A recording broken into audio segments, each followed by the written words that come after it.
Imagine Nigeria waking up to silence. You check the phone, no Facebook. No WhatsApp. No Instagram. Everything is gone. The digital landscape that millions rely on has vanished overnight, leaving a void that echoes through the streets and homes of the nation. Meta's platforms, Facebook, WhatsApp, and Instagram, form the backbone of Nigeria's digital life. With around 51 million WhatsApp users, 36.75 million on Facebook, and 12.6 million on Instagram, these platforms are not just social media, they are essential tools for communication, business, and community engagement. A staggering 56% of Nigerian micro, small, and medium enterprises, MSMEs, rely on Facebook and Instagram for their daily operations, making these platforms vital for economic survival. In bustling markets, artisans, shop owners, and local vendors depend on these apps to connect with customers and promote their businesses.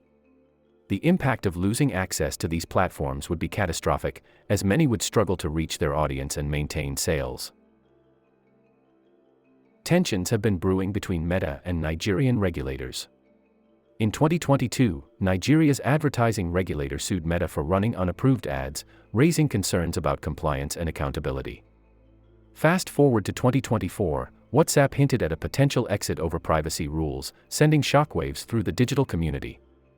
The mere thought of losing these platforms has sparked widespread concern among users and businesses alike. Recently, Meta faced a staggering $290 million fine, a significant blow to its operations in Nigeria. The Federal Competition and Consumer Protection Commission, FCCPC, imposed a $220 million penalty for what it deemed discriminatory practices, including unauthorized data sharing and user discrimination. This ruling was upheld in court, with a deadline set for June 2025 for compliance. The implications of this ruling extend beyond fines, they challenge the very foundation of how Meta operates in Nigeria. Additionally, Meta was slapped a fine of 60 billion naira, roughly $37.5 million, for running unapproved digital ads that cost Nigeria valuable ad revenue. This fine is a stark reminder of the regulatory scrutiny Meta faces, especially in a rapidly evolving digital landscape. Earlier, a suit sought 30 billion naira, highlighting the growing tensions between local authorities and global tech giants. The National Data Protection Commission, NDPC, also imposed a $32.8 million fine for transferring Nigerian user data abroad without adequate safeguards. The NDPC demands clearer privacy tools and prior approval for such data transfers, emphasizing the need for stronger data protection measures. However, Meta argues that these requirements are impractical under current technological norms, creating a clash between regulatory expectations and operational realities. Meta has publicly stated that Nigerian rules are vague and excessive, insisting that users already have control over their data. They disagree with the NDPC's stance and are appealing all fines, positioning themselves as defenders of user rights. However, they have also warned of a possible shutdown in Nigeria, suggesting that leaving the market won't erase their liability. This threat has raised eyebrows and sparked debates about the power dynamics between tech companies and national regulators. Globally, Meta has faced similar fines in other regions, paying $1.4 billion in Texas and €200 million in the EU without facing shutdown threats. Nigeria stands out as the first country to receive such exit threats over fines, highlighting the unique challenges faced by regulators in the digital age. If Meta were to pull out of Nigeria, the economic shock would be severe. Over 56% of MSMEs would be directly impacted, losing access to essential sales tools that have become integral to their operations. The social fallout would be equally devastating, with over 100 million users potentially disconnected overnight. Vital links for news, family communication, and activism would be severed, leaving many in a state of uncertainty.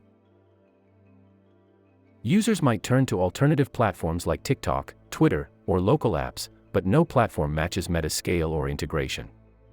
The streets could see closed shops and frozen Instagram pages, with users left confused and disconnected from their digital lives. The emotional impact of such a loss would resonate deeply, as communities rely on these platforms for connection and support. On a global scale, Meta has faced significant fines elsewhere, including €200 million under the Digital Markets Act in the EU and $1.4 billion in a biometric lawsuit in Texas. Yet, they have complied quietly without threats of shutdown in regions like the EU, US, India, or South Korea. This raises questions about why Nigeria is experiencing such a different response. Countries like Brazil, Kenya, and India are also demanding local data control, signaling a rising global pushback against tech giants. Nigeria's case is emblematic of a broader struggle for digital sovereignty, where nations grapple with the influence of powerful tech companies. The central theme here is about who sets the rules, tech giants or nations. Nigeria's stance could inspire other African countries to assert their regulatory authority, showcasing a growing assertiveness by regulators. The trade-off lies between innovation and protection, with regulators insisting that user rights must outweigh convenience.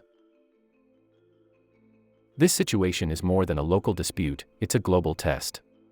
Will Meta bow to regulatory pressure or walk away from a crucial market? Will Nigeria bend under the weight of a tech giant, or will it stand firm in its pursuit of accountability? The outcome of this conflict could reshape digital governance across Africa and beyond. What do you think? Is Nigeria being bold or overbearing in its approach? Should Meta comply with local regulations or walk away from the market? Comment below, share your thoughts, and subscribe for updates. The future of tech regulation in Africa is being written right now, and every voice matters in this ongoing conversation.